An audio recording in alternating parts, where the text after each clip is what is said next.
the next very important, I don't know how many veries I have to tell. It's very important section, because this is the fundamental of what we are going to build in the whole part of the rest of the course. We already know what is HDFS, how to put a file, how to read a file. You understood what is HDFS. And today we are going to complete the concepts of what is the programming model on the top of that HDFS. Simply by getting the data in the nodes is not enough, right? You should process that particular data. That's what we are covering. And it's called MapReduce, right? Invented by Google. On the top of Google file system, I shared you that particular paper link. You can just search for it, MapReduce original paper. That is where that MapReduce was released, and today we will see how this particular processing is going to happen on our data. Just to recap what you already know, there are 3 daemon processes. What is meant by daemon processes? Always running. It never dies. Whenever you start your virtual machine, always the process is running. That's called a daemon process. This is the daemon process called a name node. There are other 1 or more daemon processes called a data node, and there is one more which is a backup of this one called a secondary name node. But don't worry about this now, only deal about this. And we already saw that the port 5070 will give you the complete information about how many data nodes are there. How many name nodes are there? Only one. Name node is a daemon process. Name node stores the metadata. Name node stores the registry of how the blocks are distributed in the Hadoop ecosystem. Name node knows which node contains which block and where the copies of those blocks are being residing. Any client, whenever asking an information by writing a Hadoop command, Hadoop fs -ls like that, it will first hit the name node. The name node will look at the registry and will tell that, okay, the data that you requested is in that node, this node, go there and fetch it. Once name node is giving the information to the client will directly go to the name node, data node, and will pick that information. So name node is not a bottleneck. And to facilitate that information to be given to the client very fast, name node stores those information in RAM, because memory read is 10 to the power of 8 or 9 times faster than disk read, where I told you about all that rotational delay, seek time and all those things. So in RAM, everything is stored. Now, we are going to write a hello world program. In any programming language, when you learn, you will be first writing a hello world program, correct? What is the hello world in the big data world? It is called word count. Any book, any text, any tutorial you take, you will see word count is considered as the first program that is being written in order to illustrate the power of processing on the top of your HDFS data. So let me explain you what is the input for word count and what is the output for word count. If I give twinkle, twinkle, little star, okay, and just to make it little bit more further, I am not writing the traditional second line. Second line I am going to write little, twinkle, hello. Assume that these are the two lines for which you want to do a word count. Assume that this is 128 MB, this is 128 MB. We have done it many times. You are writing. This block you will write on one block. There will be 2 extra copies, total 3 copies. This also you will be writing. And when you apply computation on the top of this data, if you are doing word count, the output that I am expecting is twinkle appeared 1, 2, 3 times, little appeared 1, 2, 3 times, star appeared only once, and hello appeared only once is the output that I am expecting. 3 plus 3 plus 2, 8. 1, 2, 3, 4, 5, 6, 7, 8 words. You did a word count. This is the program you will see everywhere. But now we are going to learn that how is it different from a traditional programming methodology. So to understand how it is working, how will you write a program for word count to count the number of words if it is in Java, let's say, or in C, or in C++. Once you know that, then you will know what is the difference that you are going to do in this modern architecture. And whatever you are understanding from that, this particular program, you extend it to millions and trillions of data lines, the blocks, the size, then you will clearly understand how it is going. So tell me, how can I write a program to count the number of words in Java? So I assume that you have never written any program in Java. Even if you have written, it is a replication. So just bear with me if it is a replication of what you already know. In Java, anything that you write should be put inside a box. And that box is called a class. In Java, you can't write anything without writing a class. The name of the class should be the name of the file that you are creating. So let me do that. So I am teaching you the simplest way of learning Java.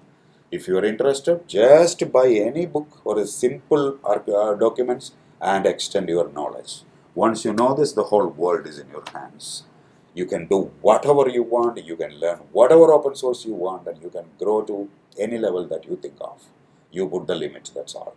Okay, so just open a terminal screen, and what I am going to do is that I am going to write a Java program. Okay, so let me create a directory first. Okay, in Unix directory, I am not writing in a Java program, I am creating a directory. Okay, mkdir, and I am going to create the directory as today's date is September 14th is the date. Okay, don't confuse with the Hadoop or anything like that. I am doing in my local file system. I am just writing a program. Okay, so I created a directory. Okay, now cd, and I am going to go to that September 14th directory. So I am inside September 14th. And how will you know that you are in September 14th directory? You can just see that that particular place on the left hand side is telling September 14th.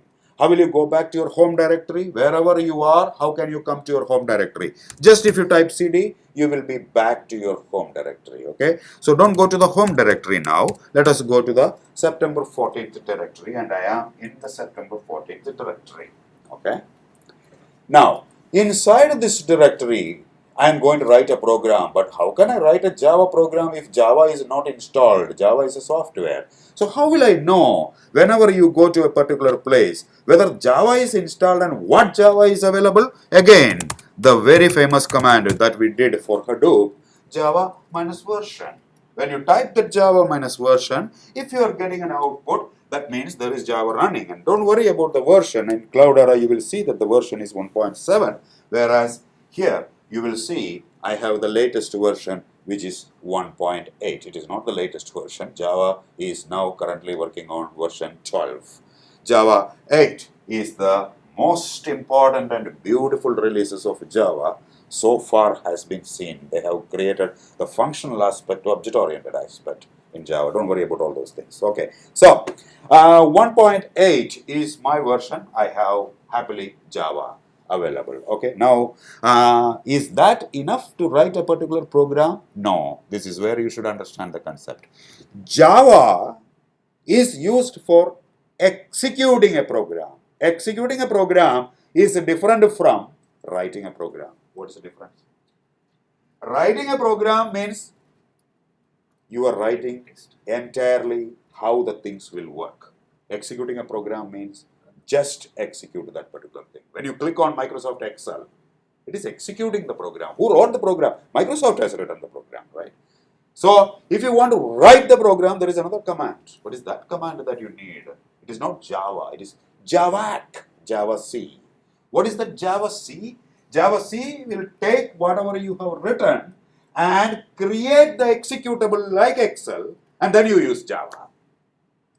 And later when you study Scala, you will write the program and compile the program using Scala C, and you will execute using Scala. When you are writing a Java program, you will compile the program by using Java C, and you will execute the program by Java.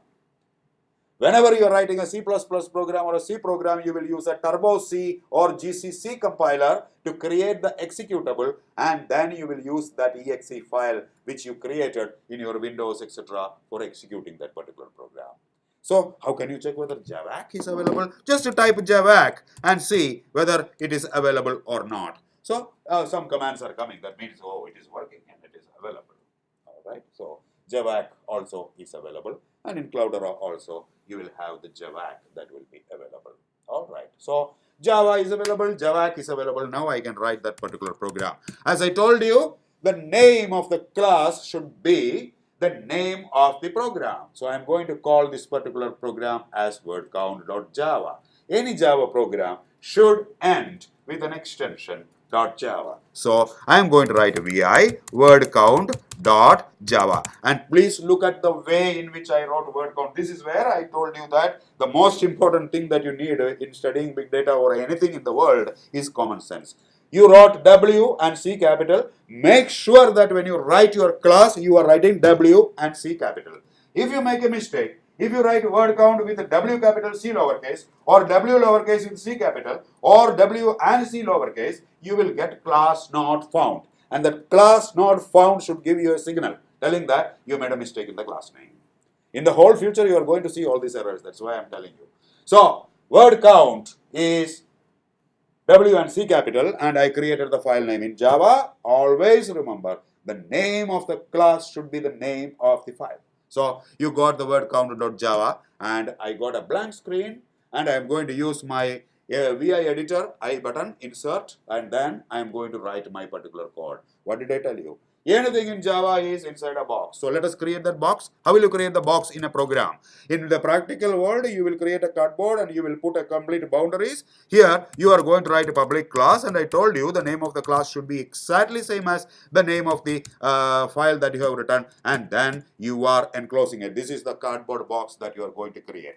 Put the braces and then tell that, okay, you are going to write your code inside. That is the first step for writing any Java program. No mistakes.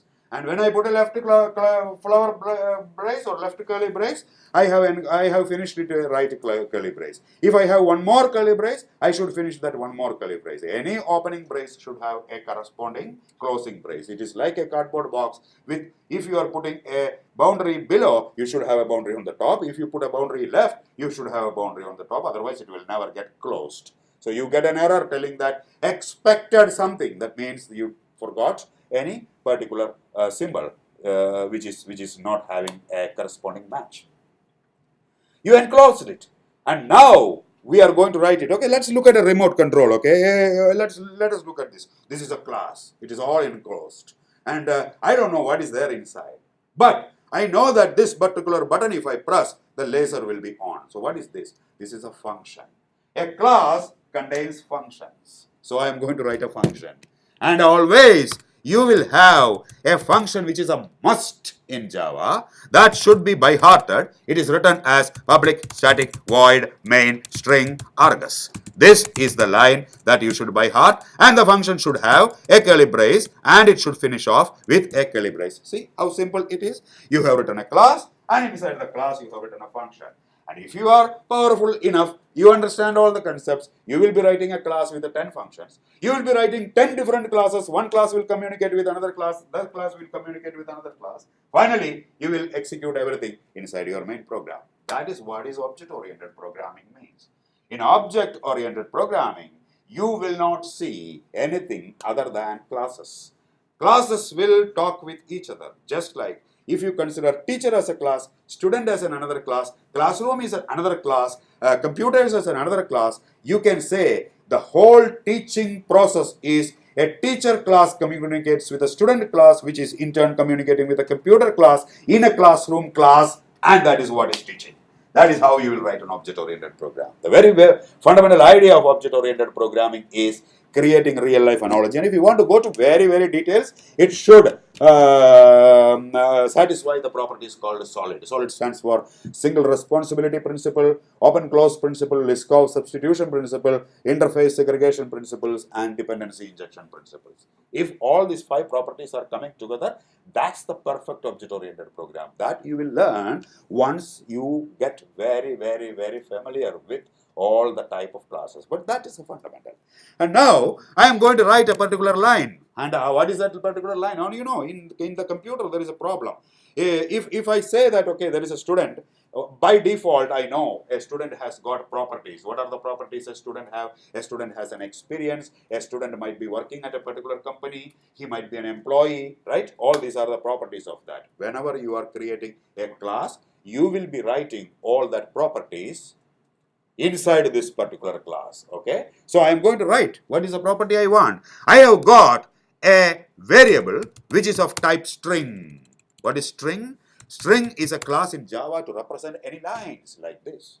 So I am going to write that particular string. So I am going to write string s equal to, what is s? It is just like you are giving a variable. You are creating a variable. And what is a variable? A variable means it can take different values. Okay. And what is string? String is another class which is provided by Java. So you will construct your class by using the available fundamental classes of Java, and you will build your class, and using that class you will create another class. You see how you grow? That is how object-oriented programming works. Classes collaborate together. And I will tell you what is the difference between a class and an object soon. So, I am going to write string s equal to, and I am going to write my line, okay, twinkle, twinkle, little star, and I am just writing in one line, okay, little, twinkle, star. Okay, I wrote everything. Oh, sorry, it's not hello. It's the last word is hello. So I wrote it. Okay, and please look again. I started with a double quote and I ended with a double quote. That's why I told you that symmetry is needed. Every statement in Java should be terminated with a semicolon. So you put the semicolon and you wrote this particular code and you got the Java. So you created an instance of the class. Again, listen to that particular word. An instance of this particular class. S is an instance. If you want, I can create another instance. How? String ABC equal to. String PQR equal to. Right? What is that string? It is a class. What is that ABC? What is that S? What is that PQR? Object. That's what is an object. Think like this. If you see a dream that tomorrow you are going to get promotion, that is a class. And when you go to your office and you really got a promotion, that is an instance object. Class is an idea. It tells what are the things that is needed. The class materialized is called an object. That's the difference between a class and an object. Right? Okay, so you cannot create an object without a class. Common sense. So you created S. And now what I want to do? I want to do a word count to find out how many words are there. Right. So That's not a typo, but it will consider it as a single word. That's all, right? So, right. So, little star. Thanks. Okay. So, you have got this particular line, and now you are going to do the word count. How will you do the word count? I will create a variable first. First, I will create a variable which is having a value 0. And whenever each word is coming, iterate, right? It's called iteration. So, let us create a variable. So, what variable you will create? Integer count equal to 0. And that's another line. I created a variable.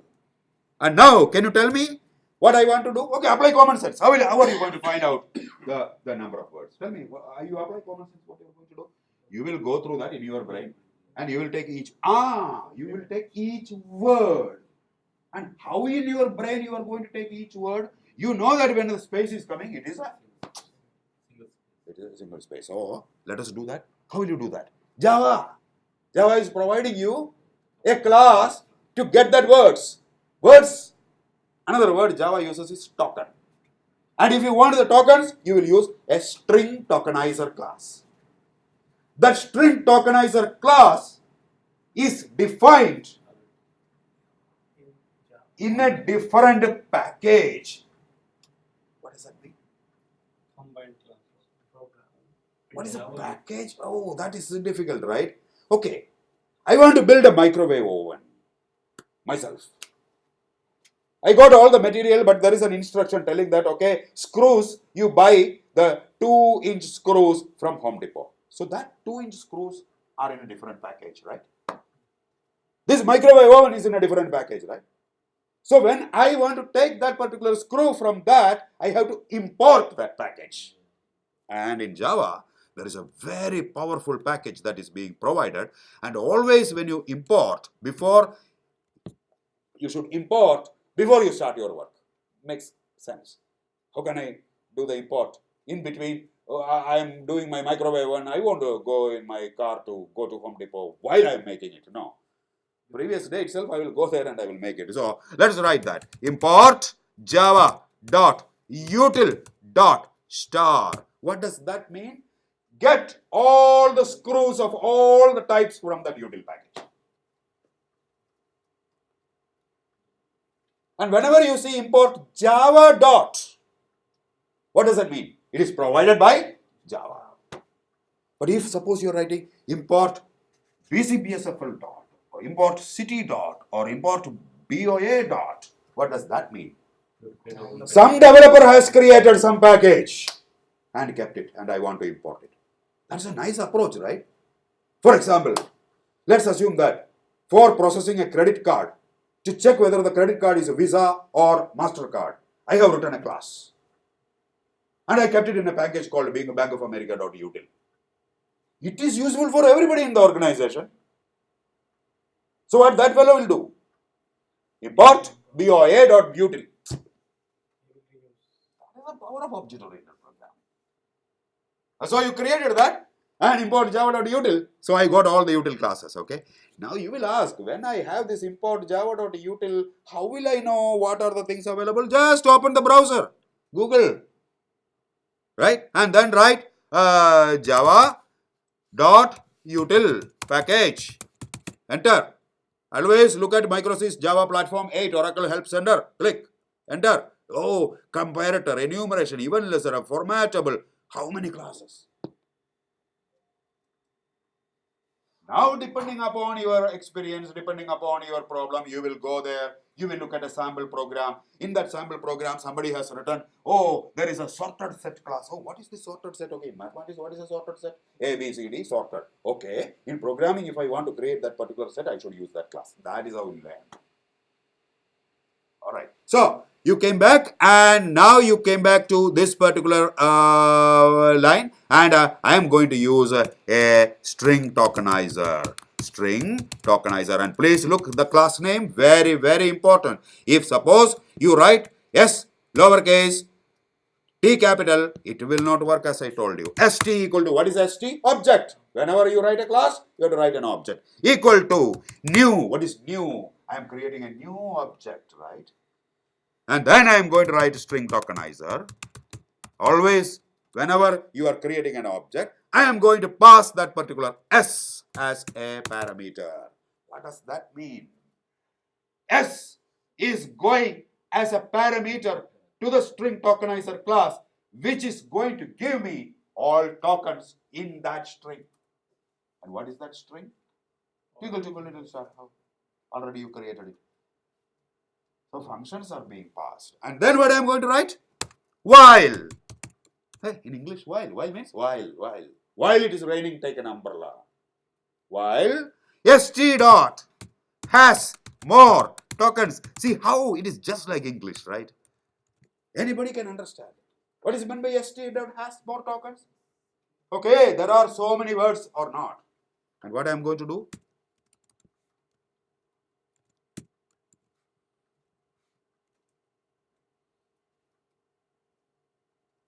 Not bracket. St dot has more tokens. What I am going to do? I am going to do some processing. And what is the processing that I am going to do? Count plus one. Yeah. When st dot. But if you write count is count plus 1, how will you progress to the next token? So let us just write a line. String x equal to st dot next. And I am going to write count equal to count plus 1. What is the shortcut for writing count equal to count plus 1? That's it. Anybody? Any doubts? Just moving, just iterating. The pointer is going to the next, count is incremented. Next, count is incremented. Correct?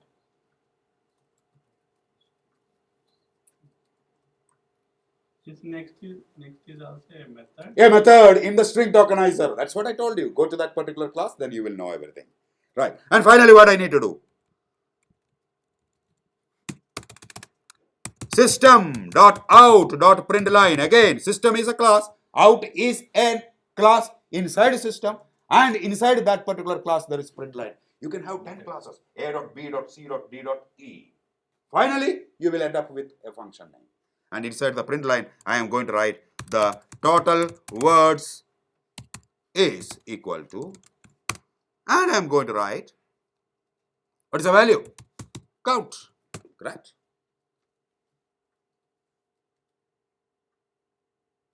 Yes or no? You have incremented that count, right? Enjoy that code. It's just like reading a novel. So I incremented it and I wrote that particular count. And now what I am going to do? Okay, just give me a minute. I will show you the code later. If come out. And what was the name of your program? Word count.java, right? And what did I tell you? First create the executable. Java C word count.java and press enter. There is an error. It is telling line 21. So vi word count.java. What is the error? Line 21. How will you get the line 21? Okay, I know. What's the error?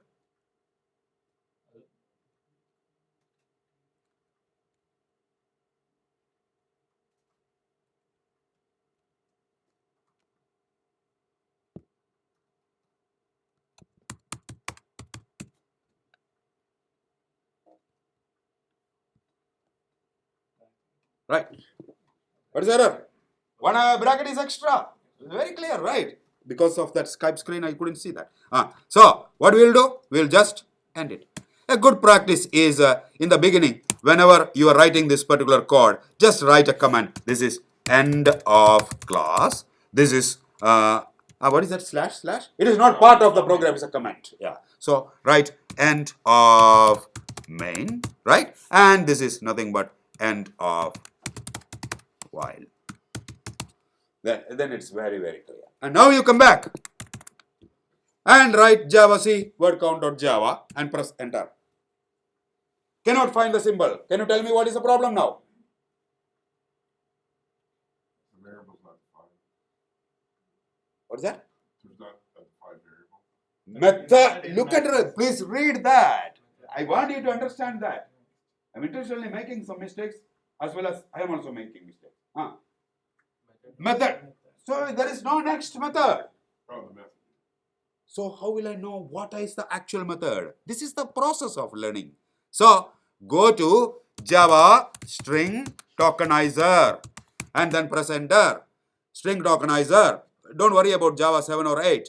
And it is written, oh, st.has more tokens is the method, and next token should be the method. I'm making it big. Look at that.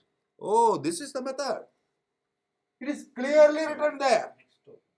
Yeah, instead of next, you should use next token, and instead of has more elements, you should use has more tokens. See how the learning is, right? So I'm going to take that one. I used st, same as st. Okay, so I'm going to write Control C, and then I am going to go back to my particular code, and I am going to write vi word count.java, and then okay, I understood that has more tokens is correct. Okay, and then st dot, what is that? Next.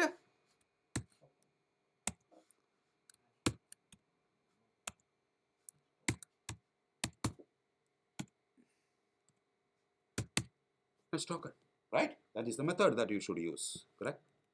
Spelling. Next token. And now you come back. Again compile. You make mistake intentionally or for learning purpose. Oh, sorry. You make the mistake, and then only you will learn. See? Next program I can write now. Very well. Because now I know string tokenizer class. I understood what are the methods inside that, right? And how will you execute the program now? Java word count. Press enter.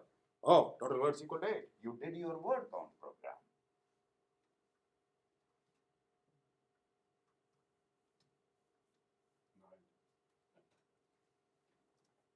You might have added something more.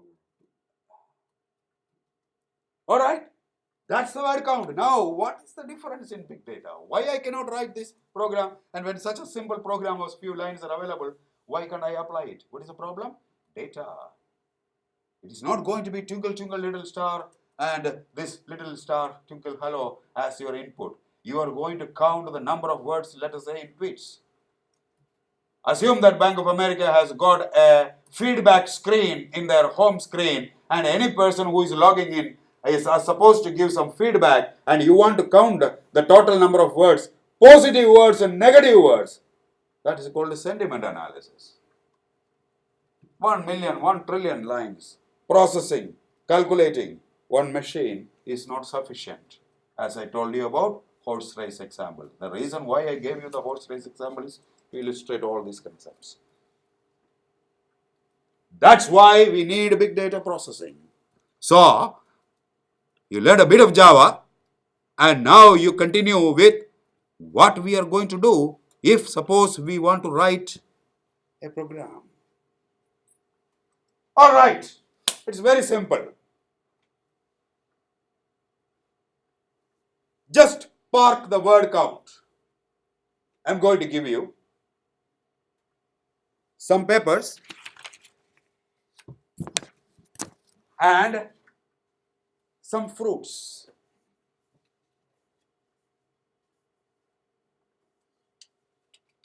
You have to give me an answer. How many total fruits are there? Are you understanding the question? I'm going to give you some fruits. Your task is to give me the total number of fruits. Not the simple total. I am going to give you mangoes, like twinkle. I'm going to give you, let's say, lemons.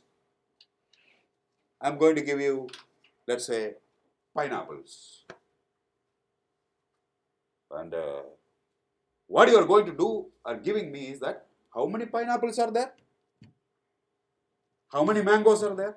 Or how many limes are there? Are you understanding the parallelism?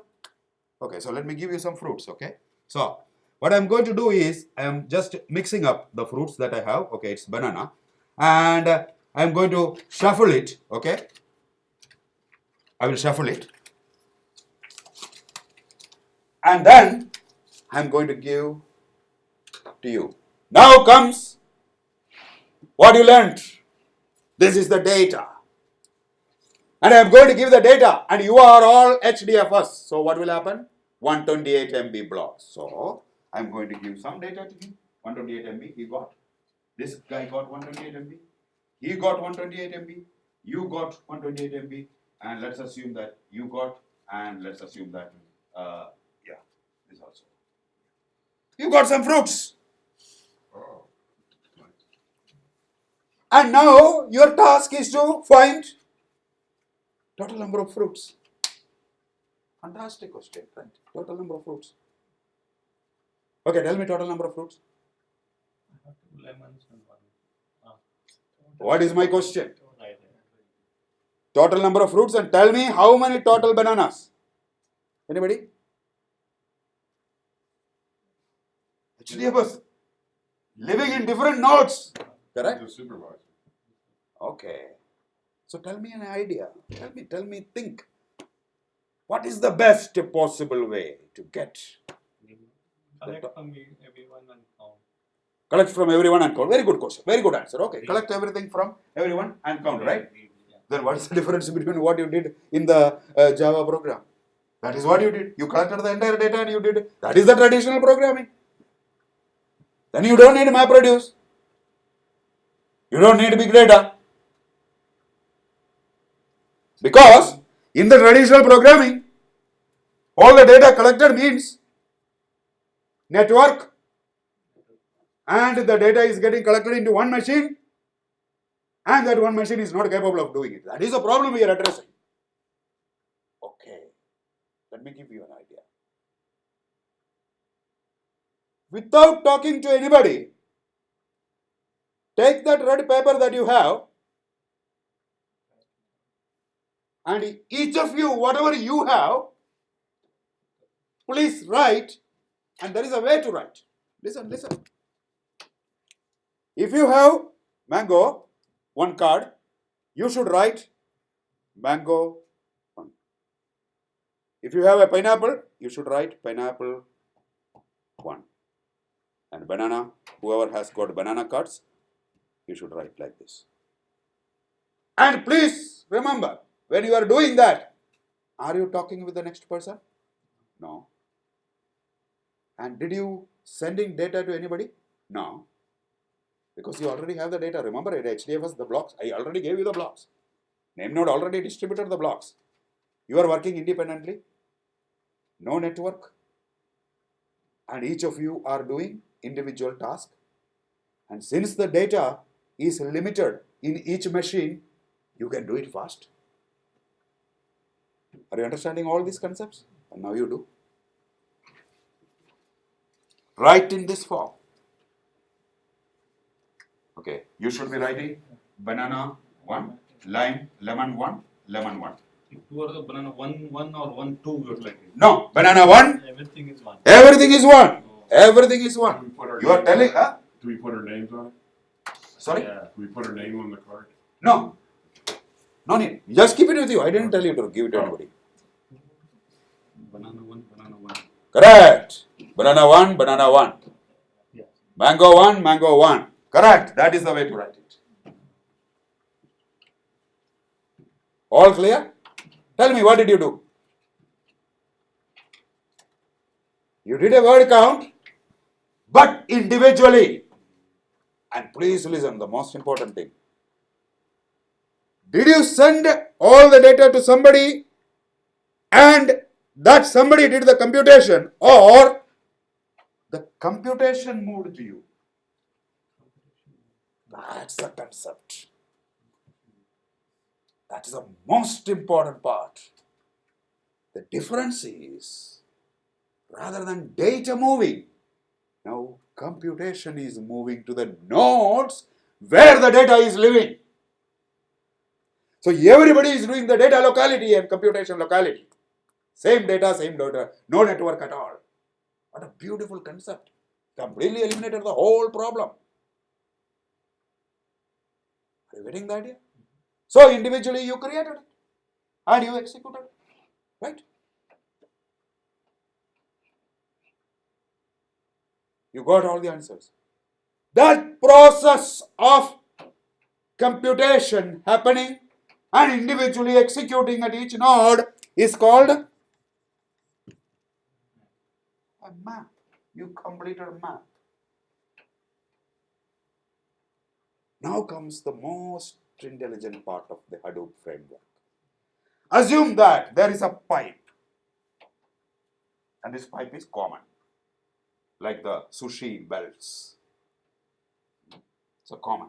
Anybody can put anything into it. It's open like this. Big pipe. What are you going to do now? You are going to put that after sorting. After sorting. So Ravi is going to sort it and put it inside that pipe. Put it inside that pipe. Put it inside that pipe. Inside that pipe. Inside that pipe. So now the pipe contains the complete information. And pipe is across everybody. And pipe is only one. Clear? Then somebody is watching. Somebody is telling, okay, who put the things into the pipe first? For example, he has got only one card. He completed the operation very fast, right?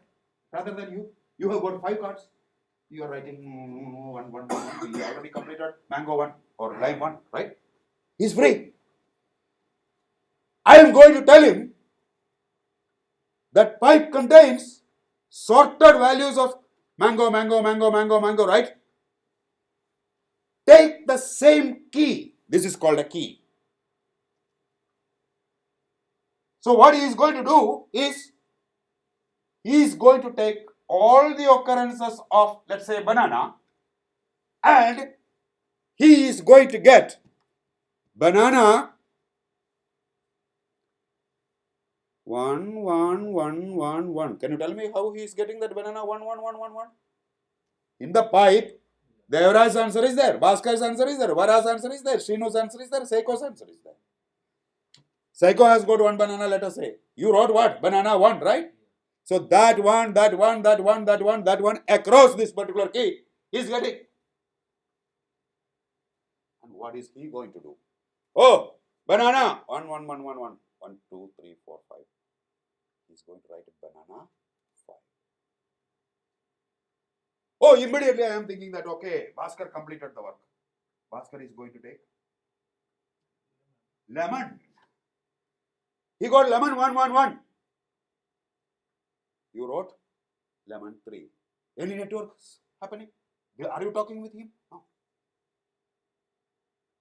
Finally, when all these people are doing that particular work of aggregation also, what do you get? The desired output, correct? You have counted the words. That process of adding against the same key is called a reduce. Map and reduce. In between map and reduce, that pipe and sorting that happened by the Hadoop framework for you, without you writing any code, is called shuffle and sort. Shuffle and sort is the most powerful thing, most intelligent code written in the Hadoop framework, not map and reduce.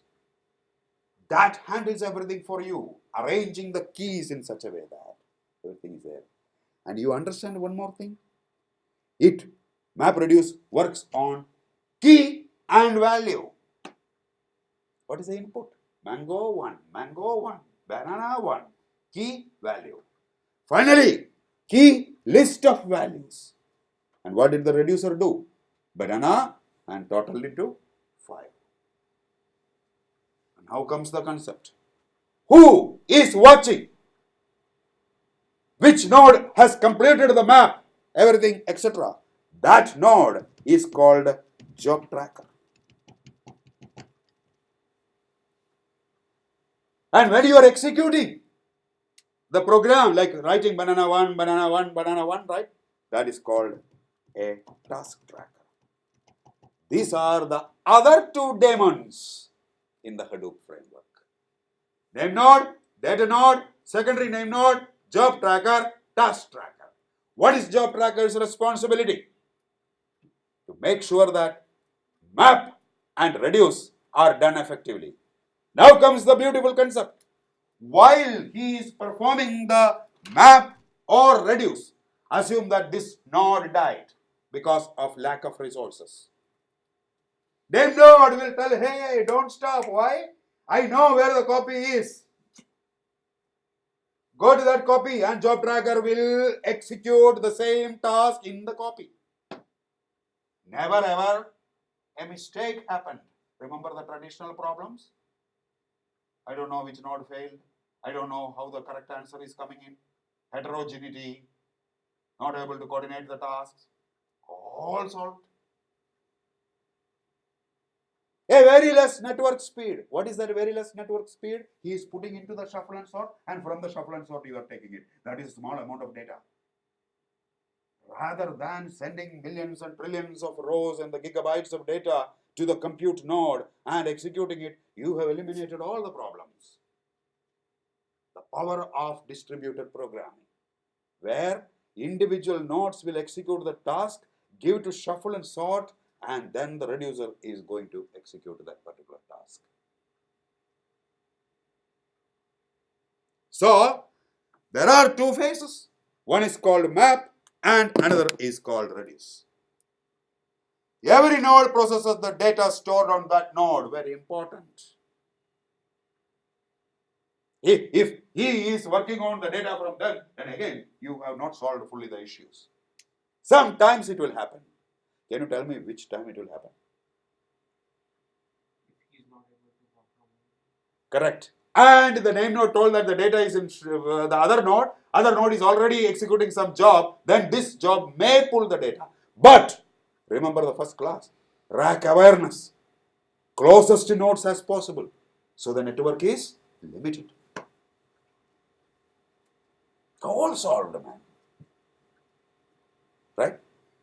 So, all this is written in Java. MapReduce abstract all the things. It is written in Hadoop. It has got automatic parallelization, everything inbuilt. And you should never get a doubt when you see this architecture diagram any place from now. Remember this class. This is the data, the mangoes and all the things that I called, and this is Ravi, this is Bhaskar, and like that, these are all the individual nodes, you. What did you do? You wrote comma 1, comma 1, comma 1, the key values. Then I told you there is a pipe. Shuffle and sort. From the pipe, who took the value? The reducer took the value. And what the reducer did? Aggregated all the values and gave the result.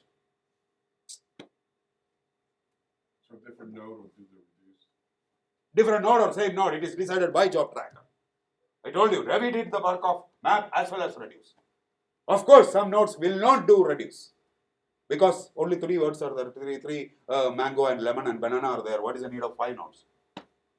So why do you need more than one reduce? Pardon? Why do you need more than one reduce? Otherwise, that reducer will become the bottleneck. There is no parallelism. Oh, okay. So they'll get the same counts? Yes, absolutely. Not same counts. Some lemon will go to him, mango will go to him. But mango aggregation may be 10, lemon aggregation may be only 3. Correct? Why are you saying that a mango will be 10 and lemon will be 10? The final total, how do you get the final total? He did the final total for mango, correct? Right. And he wrote the output. Oh, okay. He gave the output for lemon, right? Okay. I got the output. So finally my output will be containing the total.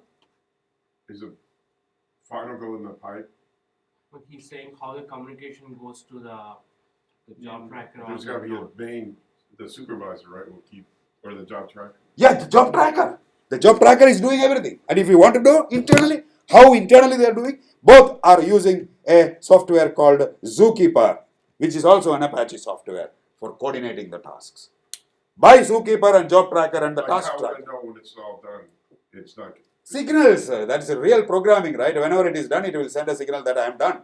Uh-oh. And job tracker will tell, oh, okay, Ravi's work is done. And then Srini's work is done. And then Bhaskar's work is So done. where's job tracker run? Yeah, job tracker will be running as name node, as a main boss. The supervisor? Yes, supervisor. Okay. So job tracker and name node are the daemon processor supervisors. And Task that- trackers and data nodes are the executors. That is the diagram. The whole world follows this diagram. Any architecture you take, MapReduce is this. So that middle bar is framework. It is given by the Hadoop framework. I told you, that is the most intelligent and brilliantly written part of MapReduce. What is that? The shuffle and sort, Oh. the pipe. Because that does that sorting, getting the values and then giving to the. But the pipe is Where's that physically? It is a software, it is a cache. Oh, okay. If you are familiar with the programming, it is a cache, which is available across all the nodes. Oh, it is? Yeah. I mean, physically, where does it, is it on the main node or? It is in all the nodes, my dear friend, it is in all the nodes. Oh, okay. Okay, it uses something called RPC, remote procedural Oh. calls, to communicate. So, look at some simple examples. This is how you know. Now you should not get any doubt when you see this. Any architecture you like, whenever you look at a MapReduce program, you will see the diagram like this. Oh. Any doubt on this? The quick brown fox jumps over, the fox ate the mouse, I want to do the bird count. This is Srinu, this is Bhaskar, this is Seiko. And then each of them are writing 111. And please look at the beauty. Same words should go to the reducer. That is the key. Never get confused. For example, when Ravi is doing the final reduce, he will not get mango 2 values and lemon 2 values. No. Would only man. Only mango. That is why you are doing the key value transition. It is the aggregation of the key, and the same key will be sent to the reducer. That's the logic of MapReduce. It's a dictionary. Yeah. It's a dictionary. That means each reduce have a different. The first reduce consider just only lemons, and the second reduce will consider only mango. Correct. That is the reason why you are taking it as key and value. Okay? So in Spark, when you learn Spark, you will learn the methods like aggregate by keys, reduce by keys. Now you know what does it mean. So everything is the key. Okay? Key value. Key value came in. Key value, output. Key list of values, key and list of values is what reducer accepted. And reducer creates key value. MapReduce is all about key value. If somebody is telling you write the program to find the average of 10 numbers, you will not use MapReduce for that. Understand? You can, but you will not. MapReduce is for keys, values, analysis of the data. What did you do? You did a brilliant application now. Even though in the world it is called as a word count, if when I am reading this, assume that, take the map operation that you did. What did he wrote? He wrote banana 1 and lemon 1 and lemon 1. That is what Ravi has written, correct? According to this particular sheet. Correct? Assume that this is a good word and this is a bad word about your company. And assume that when you're taking it, he is taking only the good words. Then you did a sentiment analysis.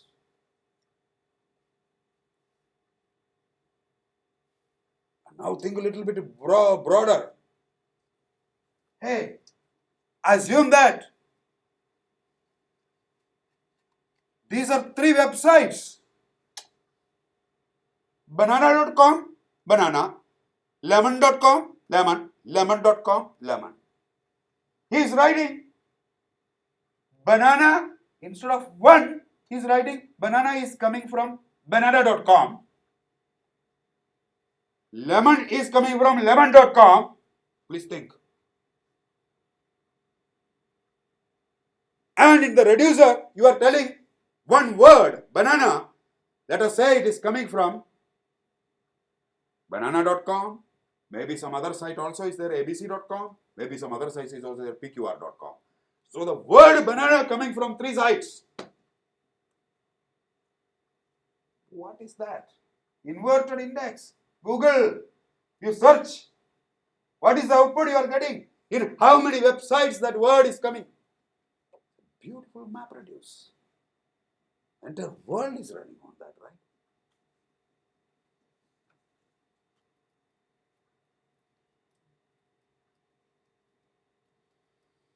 Some samples you can see. This is what inverted index, just now I told you. The output of the inverted index is the word fried is coming from either 12th.txt and hamlet.txt.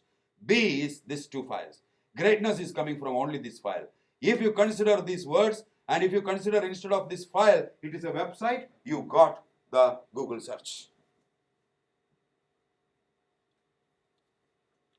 And now all the magic will come on the top of that, advertisements and everything. You add it, all the things, then you got Google. This is exactly the problem that guy was trying to solve for inventing Hadoop.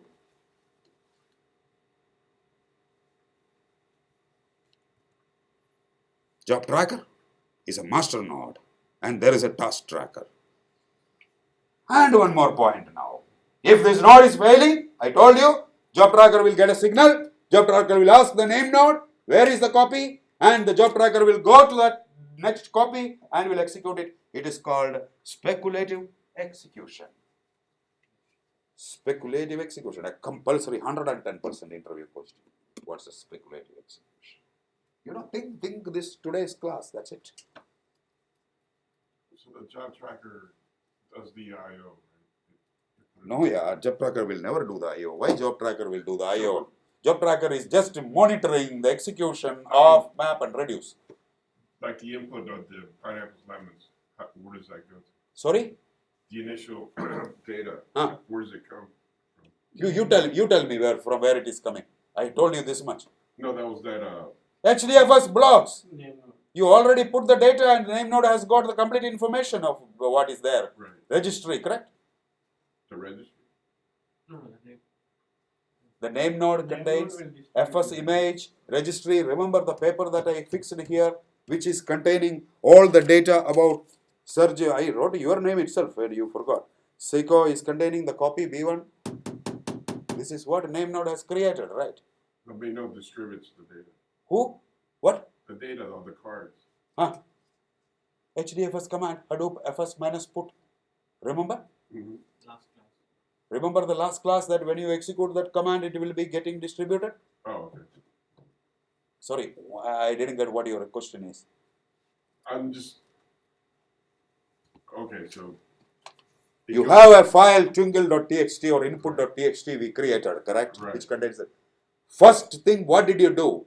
Hadoop fs minus put that Right. file, Okay, which means I have physically given you that particular cards. right. So the data is already there. Then you run the MapReduce. The MapReduce will go to that data. Data is already there now. So, Are you following? So he's asked. Wait. Let me clarify here. So then, so you do a put and then in the final result, how do you get that final result? I'm going to tell you all those things. It's all commands. Okay, so it's a Okay, command. we are going to This do is that. behind the scenes. Right. We are going to do all those things. Right. So that's about MapReduce, and you will see some of the examples, and you will go through all these examples and the programs. What is this doing?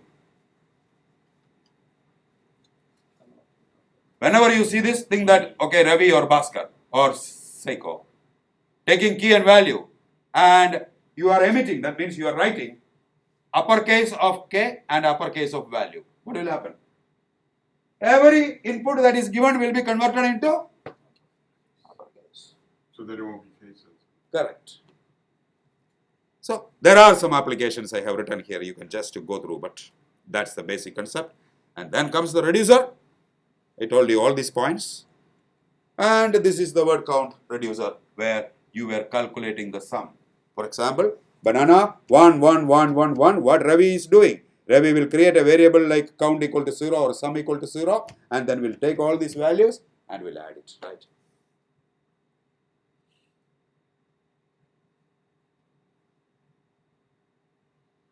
Any questions so far? And now you don't do anything, just look at what I'm doing. I'm going to do something on Ravi's system. Please share because it will get recorded. What I'm going to do is I'm going to run the first MapReduce program, which is the word count. This example word count is already available in cloud or a virtual machine. So please look at the steps.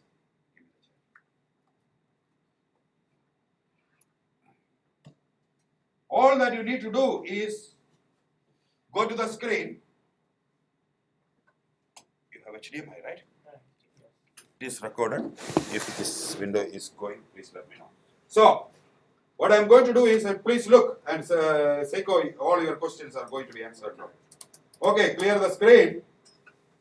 And what I'm going to do is, I'm going to go to the home screen, and I told you already, home screen is available here. I want to find out where is the MapReduce examples. What is the command for finding out a file? You cannot ever Find. escape from this. Find Directory. from, let us say, /user directory onwards, minus iname star examples star dot jar. Minus What N. does that mean?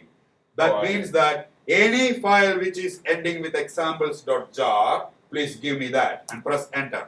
Okay, it is nice if suppose you are giving a sudo this thing. Sorry.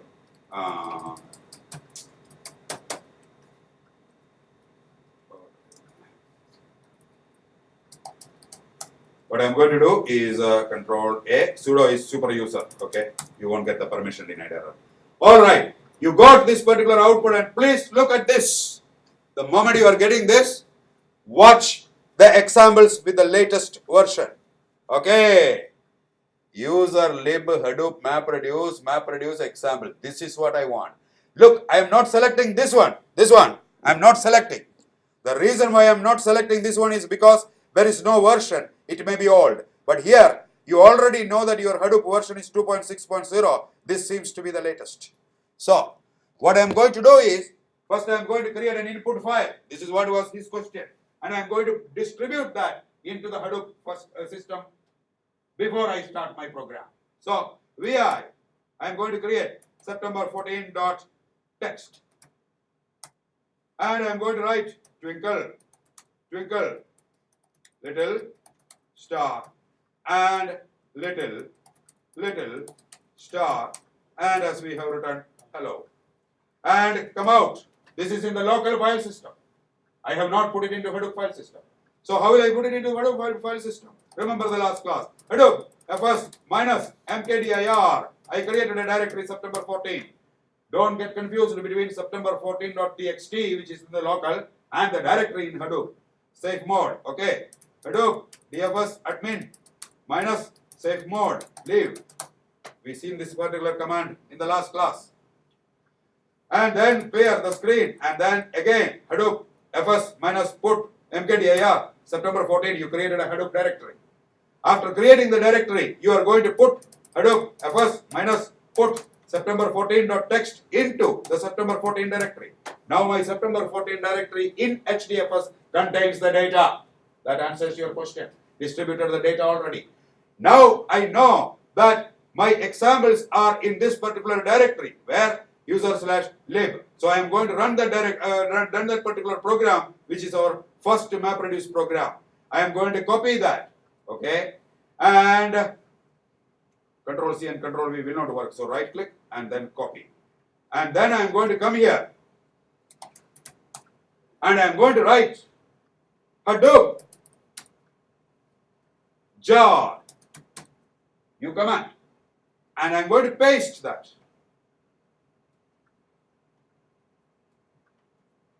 And now I am going to write the class name. Remember, when we are executing the program with Java, you gave the class name as word count, Java word count. So I have to give the class. What is the name of the program? Here, the name of the program is word count in lowercase, I think. And I am going to give the input September 14, and Seiko asked how to get the output. I am going to tell Hadoop that give me the output in September 14 out directory. Hadoop will do everything for me. And the moment I write this, see what is happening. If everything is okay. But you only have a single node in that case. Yes. So the MapReduce job is getting kickstarted now, as you can see. It has taken the input file. Whatever Ravi, Bhaskar, Seiko, everybody did is now getting done inside. And it is very slow. It should have been done already. Map started, but both are 0% now. So the map process will start first. Then you will see map 100 reduce 0. Then you will see map 100 reduce 100. That means after map, shuffle and sort, reducer. And you remember the output directory that you want. September 14 output. So your name node got executed. Everything got executed. All done. What you are going to do now is Hadoop fs minus ls September 14 out. You will see that it is automatically created by Hadoop. Hadoop fs minus ls September output. And you see always that there is a file called _success is created. In the later future, if suppose this job has to happen first, then the next job, then other job, then other job, how will you create a dependency? You will look first job completed and underscore success created or not. If underscore success is created, first job is complete. Then you will go to the second job. So the underscore success is called a ticker feed if you are familiar with ETL, where you can know the status whether it is completed or not. It is a 0-byte file, as you can always see that the size is 0 byte. It is just an indication. If you are familiar with ETL tools, ETL or reporting tools, you can check that value and then decide that, okay, now I can start my next job. It is for workflow that they are giving it. Another file, that is the most important file that we want, is called part-r-5 and let us read that particular file. Hadoop fs minus cat. The output directory name is September 14 / part. I don't need to write everything. You can write just part star, or initially I would suggest you to write everything, 5 zeros, and you will see what all you wanted to know, where the output is going to be now, part dash r dash 5 zeros, right? 325 fs minus cat September 14 out, sorry. So see the mistake there. I have given the directory output name as September 14. It is September 14 output. And now you press part dash r dash 000.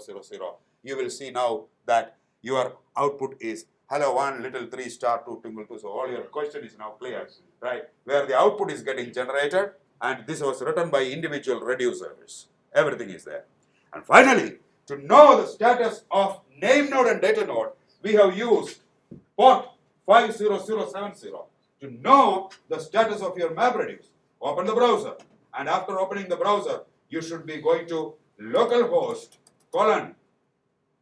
delete all the remaining parts, localhost : 8088 and press enter. You will see that there is a success job already available now called word count, which we just executed, and you can see the status is success, and you can look at the logs and everything inside this particular one.